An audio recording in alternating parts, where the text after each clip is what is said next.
So welcome, guys, to another episode. Today, we've got a dental student from Newcastle, Sohum Pandya, who's going into fourth year.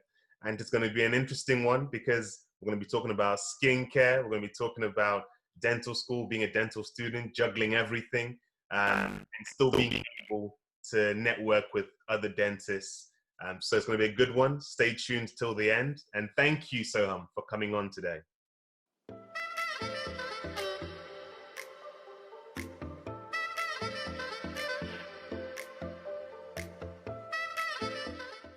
Thank you for having me. It's my pleasure. Awesome. So as always, I like to ask that question of why did you want to get into dentistry?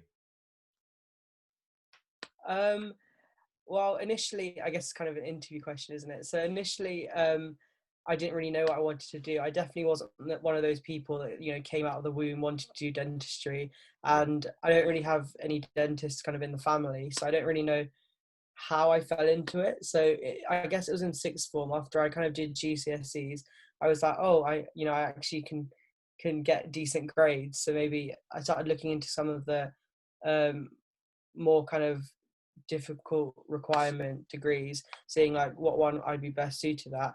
And then kind of going into A levels, I chose kind of quite broad A levels just to keep my options open. So I did obviously the standard maths, chemistry, biology, and then I also did economics because I think I wanted to look more into the economics finance side as well as the science side because I was quite interested in both aspects. So it was kind of between medicine, dentistry, and economics, accounting and finance, that kind of side.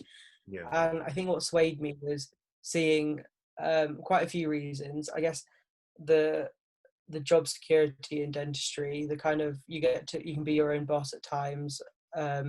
So there was also the job satisfaction side, but then also the more hands-on practical side. I did a bit of work experience in an office and I was just like, I can't do this the rest of my life. I found it really boring. Whereas when I did work experience with the dentist, I found it really interesting seeing how the dentist gets to interact with different patients, how on the toes the dentist had to be to kind of deal with different problems with different people as well as dealing with the people. So I thought that was quite interesting. Yeah. Was it straightforward for you in terms of putting your application together? I'd say putting my application together wasn't too bad. It was more I think I decided quite late that I wanted to do dentistry, but obviously you have to apply quite early on in sixth form. So to get everything ready, while I was writing my dentistry personal statement, I always had in the back of my mind, like, should I just change it to economics last minute? So even throughout uni, like whenever I hit like some low points in dentistry, I was like, oh, I should have done economics. But I think as the more time I've gone through, now I'm obviously just finished third year, I think I finally know I want to do dentistry. That's good. But, yeah, I'd say it wasn't as straightforward. It was I was quite indecisive, but then I think as I did more and more, I realized like this is probably more for me rather than an office job. Cause I think all of my friends kind of went down the whole finance, economics route. So I feel like whenever we meet up, I'm always like the odd one out. So I always do think, what if? But I guess I think I like dentistry. How did you end up in Newcastle? So when I was applying, I actually did not have Newcastle on my radar at all. I applied to mostly southern unis, and then I kind of just needed to fill my fourth choice. And I had, at the time, I didn't even visit Newcastle. I don't know why, but I was just looking at the options I could pick. Initially, I had my heart set on Birmingham, just for the sole reason that they had redone their hospital and it looked really nice, and I went there on the open day. But when I was applying, I just saw Newcastle, and I don't know what inside me, I just clicked Newcastle for literally a random reason. I did a bit of research because I was torn between, for my last choice, between Newcastle, I think Sheffield and Plymouth. And I did a bit of research, and having seen like Newcastle on TV and doing a bit of research, I thought I wanted to kind of get away from London a little bit, because that's where I live right now, is in London. So I didn't want to go stay too close to home. I wanted to experience a new city, and kind of, it was a bit random, but then I kind of believe in fate and just going with the flow. So I actually had a proper look around the city. I was like, wow, this is a really nice city. The people are really nice. And I was kind of won over when I went for my interview. Yeah. How was your interview? Was Newcastle the only interview that you ended up getting? How was your interview experience? Um, no, I got 3 interviews. So I got Birmingham, Kings, and Newcastle. And Newcastle was the only panel interview. So the other 2 were MMIs. The Birmingham one was absolutely horrible for me. Like, I just had bad time. The Kings one was okay, but then the Newcastle one was a lot more chilled. Like, they keep you in a room for basically the whole day, and you get to talk to all the different candidates. Some people might like that, but it just made my nerves absolutely simmer the whole day, and they put me right at the end of the day. So I was really nervous. And then they take you into a room, and then we just talked about kind of what's on my personal statement, me as a person. So it was quite a more relaxed kind of interview rather than an MMI, which is obviously quite fast paced and quite intense. Hmm. So Talk to us a little bit more about that. So in a panel interview, you walk in, was it 3 people there? Was there a dental student? What's the setup like? I think in Newcastle it was 2 people. So there are 2 of the like dental academic staff, um, and they kind of just have an informal chat with you. I know I've spoken to quite a few of my friends, and I think all of us had quite different experiences. It also depends on who you've got, what you've written in your personal statement. So mine, we had just a nice chat about where I was staying, up in Newcastle, because obviously London's quite far, and they were asking me why I wanted to come all the way to Newcastle.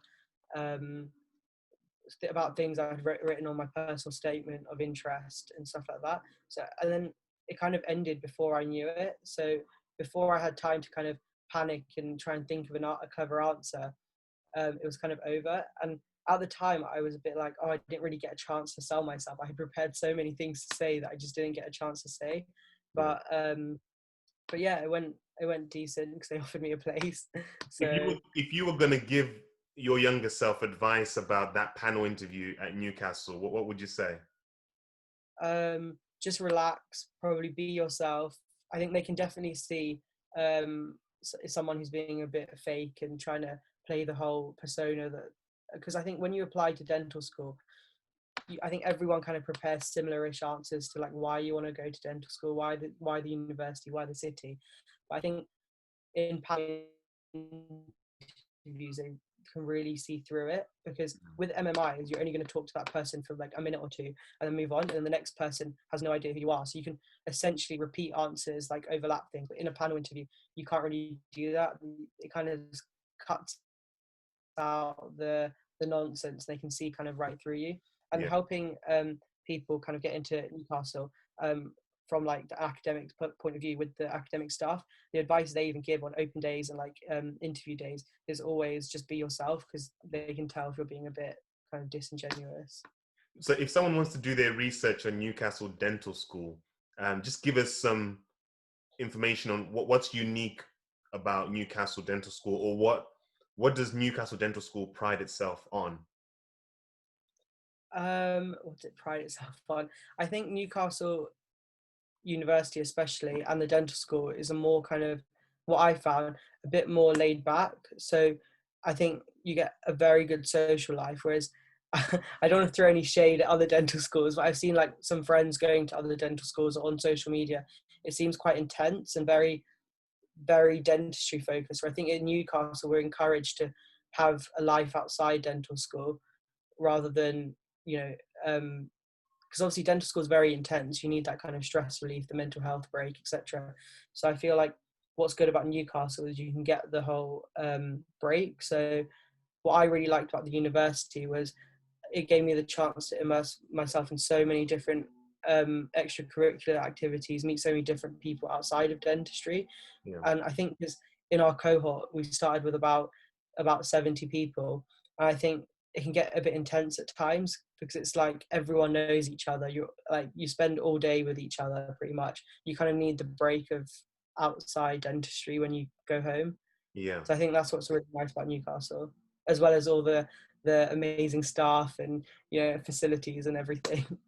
I was talking. Well, I got messaged by student who's starting dentistry this September, and she was asking me about just preparing to start. And she said she had got a hand mirror, and she was practicing looking in the mirror and drawing straight line and drawing a curved line. I mean, and she was saying, what can I do to get ready for just being able to see through the mirror and work looking through a mirror. I mean, did that ever cross your mind? And what advice would you give to that? Would you say just wait until you start dental school? What would you say to that?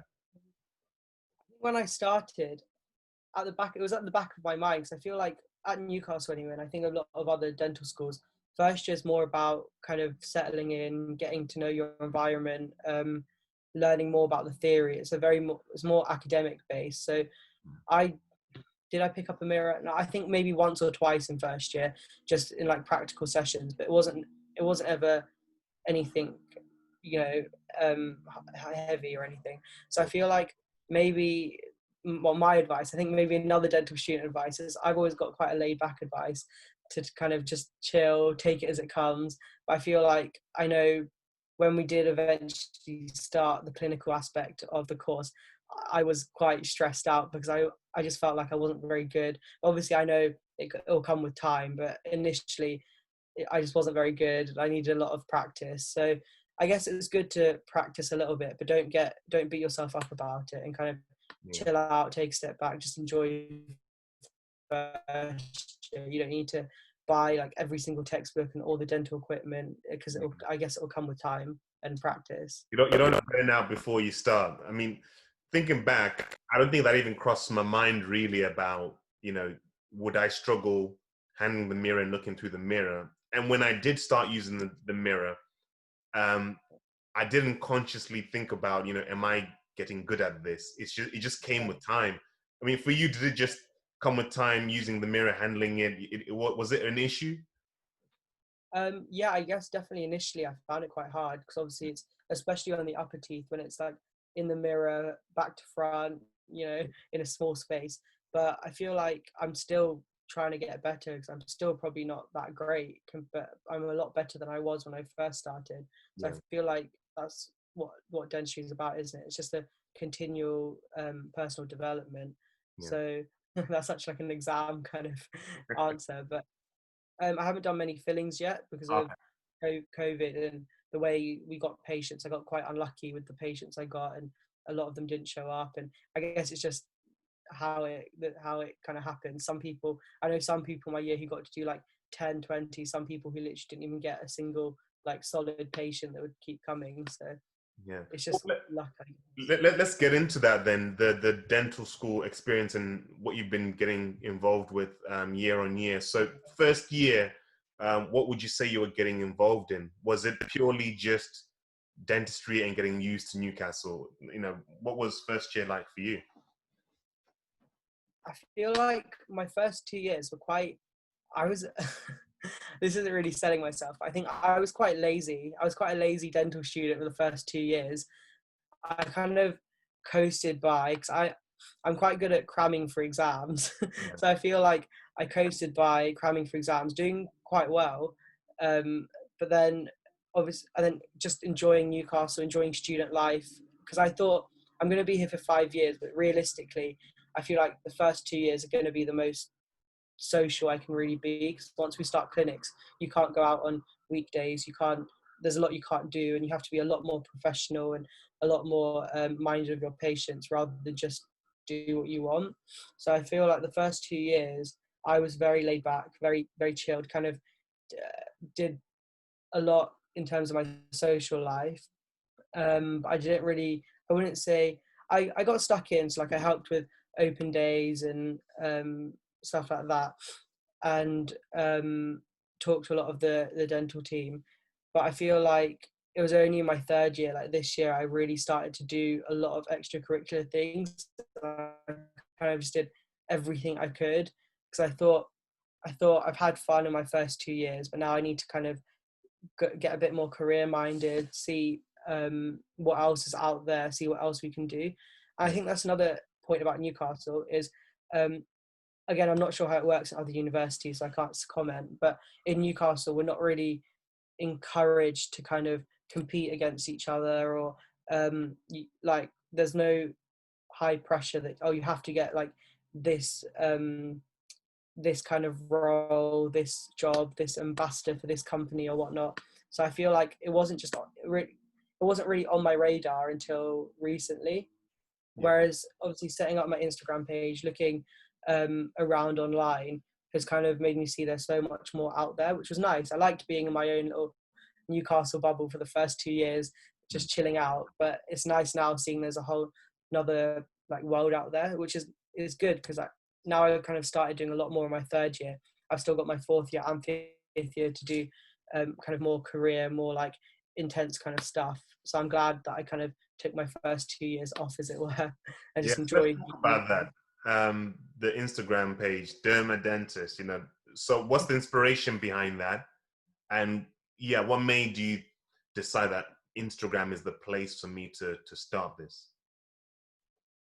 Right. So what made me start it was, obviously over lockdown we haven't had much to do, but I kind of got interested in looking at a lot of different skincare things, and it kind of was the science meets the kind of cosmetic side, which I found quite interesting. So I started learning a bit more about that, and because I guess it links with obviously cosmetic dentistry, kind of facial aesthetics, which I've become more interested in. And then I thought, why do people need to get all these like Botox fillers and stuff when there's an easy preventative strategy? So it's really similar to dentistry, that obviously I think prevention is really important, instead of getting all these invasive treatments. So that's why I thought I got more interested. And then a lot of my friends started asking me things about dentistry and about kind of skincare. So I thought I'd just start up a page, share like anything. I'm no expert on probably either of the topics, but just share the little things that I've learned and stuff. Because when I was with friends, and like if I was like staying over or whatever, and I'd see them brush their teeth, I'd always be like, spit, don't rinse, like you have to do this, you should floss and all of this, and don't use mouthwash. And they'd ask me like, oh, what toothpaste should I use for whitening and all of this. And I realized, like, you as dental students, we probably take what we learn at dental school for granted. Like, I was reflecting on it, and before dental school, I probably wouldn't even know how to fully brush my teeth. Like, no one ever told me like 45 degrees to the gum line. Like, I never knew any of this. So I realized that when we're telling our patients, it's kind of second nature to us, and we just expect it of them. But when you think about it, and when I was talking to my friends who that they all have decent like oral hygiene, they all want to be like hygienic, but obviously no one's ever told them, no, you're brushing your teeth wrong. If they've been doing it from such a young age, it just becomes habit and second nature to them. So I feel like kind of I was telling the same thing to a lot of my friends. I thought I'd just put it all in one place and tell people just to look there, or like pull up a post. Yeah. So Yeah. And what's the then experience of starting that up been for you? yeah, it's been quite good. It's been really nice connecting to like a lot of different dentists and dental professionals. So obviously I started my IGTV series kind of delving into dentistry, which is quite nice because it allowed me to connect with some kind of senior dental professionals, as well as and hear about their journeys and how they went through dental school and how they became as successful as they are in their respective fields. But it's also been really nice talking to a lot of dental students around the country who are my age, who also have similar pages or just their normal pages, but interact with my dental page. So it's quite nice. I think it's quite a good experience. But there is obviously the negative aspect of social media. I feel like there is very much, you see someone doing something and you're like, oh, why am I not doing that? Like, how did they get it? Why didn't I apply for it, or and stuff like that? You're not going to see negative sides of people unless they're being really open and honest. So it's good to sometimes, I think, take a step back. I feel like I've been like that. I've seen things and I'm like, oh, how did they get that? And then realize like what's the point? Like just do me, and then they'll do them. Yeah. Well, I watched some of the delving into dentistry, and some good editing there. You're gonna need to start Yeah. doing my editing. Start sending you my Well, videos. one of my friends is actually really good, so he helps me with a lot of it. I must say, it's not all me. He's very talented, so he's taught me how to do quite a bit, and taught me how to use all these like extra softwares and whatnot. But yeah, he's quite good. Well, what's it been like approaching? I'm guessing, the guests you've had there, Dr. Karina Patel and Maria Rode. I'm guessing that you didn't know them personally, or did you? And how did you approach them? Yeah, so I didn't really know anyone in the dental field. So starting up the page, I kind of started up fresh, not knowing anyone, not really knowing many other dental students around the country either. So yeah, I just kind of approached them really. I asked them, oh, I've got this idea. I think it'll be really helpful for students as well as young dental professionals, kind of, especially me as well, just to see your journey, what you've done. Because seeing all these, I guess, like celebrity dentists on Instagram with like 50K followers or whatnot, it's quite interesting because you never would think dentistry could be this glamorous kind of social media hype. But it was when I first saw it, I was like, wow, I didn't realize dentistry could be like this. It was quite interesting. I wanted to know more about how they got to where they did, and I'm sure a lot of other people probably wanted to know as well. I'm going to continue trying to get people on the show talking about their different career paths, and even if it's really similar to another dentist's, or if they're in the same field, I feel like everyone's pathway is a little bit different. So no matter who comes on and speaks, it'll give, like you said, it'll give someone will be watching, so at least someone will find it interesting. Yeah. So definitely continue that aspect. And I've got a bit coming up talking about more about mental health issues within dentistry. So I wanted to keep the title a bit more vague rather than really specific, like pathways into dentistry or whatever. So I think delving into dentistry has the scope to do a lot of different topics, as well as I've become quite an advocate for like sustainable dentistry recently, because I didn't realize how much pollution and kind of degradation to the environment that dentistry can cause. So researching more into that has made me quite kind of more conscious and given me the drive to kind of at least try and educate people on how they can, like, change to a bamboo toothbrush. It's not that complicated, but it will help in the long term. So I want to talk a bit more about that as well on the series, and kind of just see where it goes, really. So let's imagine Sohum from first year and second year carried on into third year, and you never decided to, look into, starting a page and delving into dentistry. yeah. What would you say you would have missed out on? How would you say this has enriched your experience as an individual and as a dental student looking to become a dentist? I think mainly just the connecting with people, but also just knowing that there's more out there than dental school, and there's a lot of different organizations that you can become ambassadors with, and I think it's given me a lot more opportunities, and it showed me that there's a lot more out there the more I kind of look on Instagram and Facebook and stuff. So I think that's been probably the highlight, just connecting with people and getting more opportunities within the field. So I managed to apply for a few like ambassadorships and stuff like that, which has been really good. Yeah, getting very involved. How would you say somebody can get really involved doing these different things and still stay balanced in terms of doing what they need to do for their dental degree and making sure that they pass their exams? How do you balance it? I feel like right now, obviously it's lockdown, so no one has anything like much better to do. But I feel like when I go into uni, I think I'm definitely going to have to go through that, seeing what I can juggle. I might not be able to post as frequently, or maybe not spend so much time on Instagram. So I'm going to have to work out that balance for myself.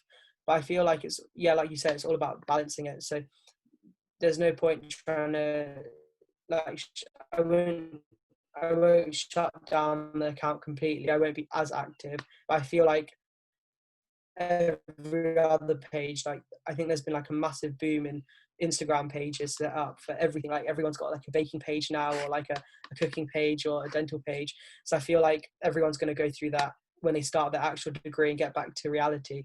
Do they want to continue it, and if they do, how are they going to manage their time? So I feel like for me it'll probably involve maybe posting a bit less, doing, or maybe posting more about my dental degree, because I feel like I do want the page to kind of help dental applicants as well. But right now, obviously, I'm not doing anything in dental school, so there's not much to really. And I'm not someone who takes many pictures in dental school, so I was going back seeing like, oh, what can I post? And I was like, I really don't have anything to post. So maybe when I get back into it, I can start posting a bit more about that. So rather than, as well as like the skincare and oral hygiene and stuff, so that might be more interesting to people. What's exciting about dental school for you? For me, I think what's exciting is obviously all my friends at uni are students. So I've got a lot of friends who are like engineers or in the finance degrees. And I feel like what's exciting for me is it feels like when I go into uni and I go into clinics, it feels like I actually treat patients rather than just sit in lecture theatres and do experiments and whatnot. I find that really interesting that we actually get let loose on patients. We get to actually practice. You do your whole degree and then you get into the rest of my life, which I feel like, I think that's what always annoyed me a bit about school. When I was learning stuff, I was just learning to pass an exam. I was like, when am I actually going to use any of this? And I feel like it's just kind of to get to the next stage, to see where you finally want to be. The other question would then be, on the flip side, what do you not enjoy so much about dental school? Actually, this is quite a long list. I think there's obviously with everything, there's going to be things you like and dislike. And I feel like there's a lot I had to get used to within dental school, and a lot that's still, I don't know how much I should say. I don't know who's going to see this, but one aspect I really don't like about dental school is the kind of, I know in different dental schools it's different, and with different teachers it's quite different, but with the whole asymmetry between the clinician and the student. Because I feel like some clinicians are absolutely lovely, like they're very humbled, they know that they're very senior and they're very talented and they just want to help you, whereas some, I don't know, can be a bit iffy, like I don't know if they want to exert their power or just that's their teaching style. And also one thing that was a bit irritating with dentistry when I first started the clinic side is every clinician just has a different opinion, so it makes it quite a hard learning That's experience. universal. Yeah, I know. I talked to a lot of, first I thought, is it just me? Are they telling me different things to sabotage me? But then I realized like every clinician will have a different opinion about the same thing. So it makes it really hard to learn, because I think my learning up to dental school was very much cram from a textbook, memorize the textbook, one answer, just and regurgitate it in the exam. So for me, dental school is quite challenging in this respect, that it's always changing. There's no, I guess, right answer, and I'm someone who kind of needs a right answer to learn. So it's been quite a hard learning curve for me. There's so many different kind of pathways and so many different opinions. It's like when I get told off by one clinician for doing a certain method and I go, oh, I can't even say that, oh, I was told this by another clinician as a defense, because it's just not valid. How can I learn if I'm getting told so many different things? So I've just got to remember and learn all those different things and hope I'm doing the right one. And with time, I guess it'll kind of become easier. Yeah. I think what I've realized from personal experience is that you end up taking on board what everyone said and then find out what works in your hands. And then you go with that. Yeah, it's just kind of finding what suits me best. Yeah. What are you looking forward to in the next 2 years? So year 4 and final year. Me, I really want to get better at the clinical side, because obviously, like I said, we were kind of just getting into it and then COVID hit and then we had to take a big break. So obviously refining my clinical skills, getting a lot better at the clinical side, and then kind of just seeing where all my roles and of responsibility and involvement with other organizations take me, see what else I can get involved with, what else I can do within dental school. I guess obviously with COVID and going into fourth year, I feel like I have less of a student experience, which is why I'm really glad that in like the first 2-3 years I had a really good student experience. But I feel like fourth, fifth year I probably need to knuckle down a bit more, probably do a bit more work reading around the subject, and just refining my clinical skills. Okay, no, fantastic. And in terms of when you're now qualified as a dentist, are you starting to get more of a flavor of what type of courses you're going to do? I know you talked about facial aesthetics. Is that something that you're still Yeah, thinking I might go into it, or are you definitely going to be having that I side feel like as well? I'm someone who just kind of, I'll just take it as it comes. But I feel like right now, yeah, I'm quite interested in the whole facial aesthetics aspect, because I think everyone just thinks, oh, dentistry, teeth. But I think it's quite nice to have that extra set of skills and knowledge behind it. So, and I guess like when you're doing dentures, and stuff like that in dental school, you're kind of doing facial aesthetics, seeing how it balances with like the nose and the ears and all the different facial planes and lines. So I think that kind of aspect has always interested me, that it's not just teeth, you have to look at the whole face and see how it like will work. Okay. And I mean, just as we finish up, because I know we didn't really touch on what a typical day or week looks like. Are you able to just talk us through pre-COVID? What did a typical week look like for you? In third year or in Yeah. third year? Oh, for me, so we'd have clinics most days, 10 till 1, and then it depends if we had lectures in the afternoon. But then in third year, I was quite busy because I kind of was running my own society as well as being part of a lot of other different committees within and without dental school. So I think third year, I kind of, in a way, I think COVID was a blessing in disguise for me to help me pass my exams, because I feel like I probably didn't, over the whole year, I didn't give enough attention to kind of my academic side. So I was doing all these extra things like running kind of university campaigns and all of this, but I didn't I didn't have much time to go over lectures because I was doing all these extracurricular things. So when COVID hit, it was literally like a month before exams. I was a bit grateful because it gave me a lot of time to revise, which was good. So yeah, kind of just getting involved with other things. So I have a lot of meetings with like the students' union, kind of senior dental staff about things we could do. So just that really. Yeah. And then sometimes we would have labs in the afternoon, so it's quite hard, like running to the students' union, eating my lunch or having a meeting, and then running back. Yeah. But yeah, it was quite, I think, rewarding.